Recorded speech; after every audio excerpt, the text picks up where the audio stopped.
Quelles sont les 7 règles pour sauver son couple? Comment réussir à entretenir la petite flamme et s'assurer que notre relation va tenir sur la durée? Je sais que c'est pas évident quand vous voyez votre couple qui commence à s'effriter. Vous avez beaucoup partagé, vous vous êtes beaucoup rapprochés, que ce soit une relation très courte, une relation très longue. On partage des émotions extraordinaires et ça fait toujours peur.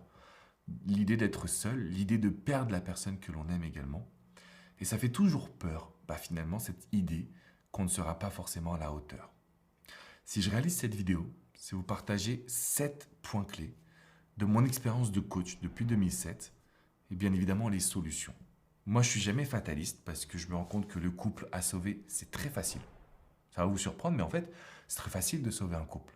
Parce qu'on a beaucoup à perdre, parce qu'on a beaucoup créé et partagé ensemble, et parce que généralement, on a envie de bien faire. À moins qu'on soit face à un pervers narcissique, on est vraiment avec une personne avec qui on a envie tous les deux de créer quelque chose de puissant.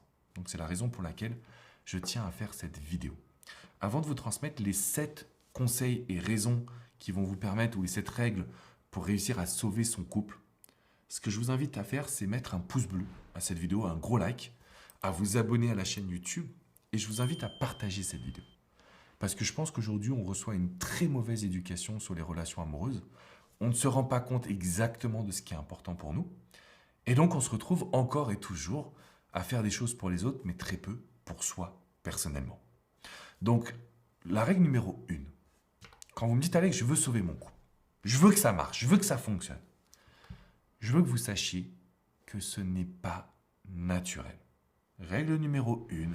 Sauver son couple n'est pas naturel. Ça veut dire quoi? Il ne suffit pas de s'aimer pour être heureux. Il ne suffit pas d'être ensemble pour être bien.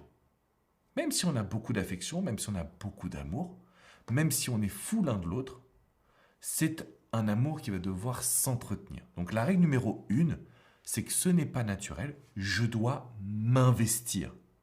Est-ce que vous voyez déjà la différence avec tout ce qu'on nous a dit jusqu'à maintenant? On vous a dit, t'inquiète pas, l'amour c'est beau, c'est naturel, c'est instinctif. C'est faux. L'amour, ça demande des efforts, de l'investissement et des connaissances. On va revoir ça juste après. Donc règle numéro 1, ce n'est pas naturel. Règle numéro 2, la petite flamme, elle s'entretient. Donc non seulement c'est pas naturel, mais en plus, je vais devoir entretenir l'amour. Parce que même si on s'aime aujourd'hui, ou on s'est aimé, mais à la folie, la vérité d'aujourd'hui n'est pas celle de demain.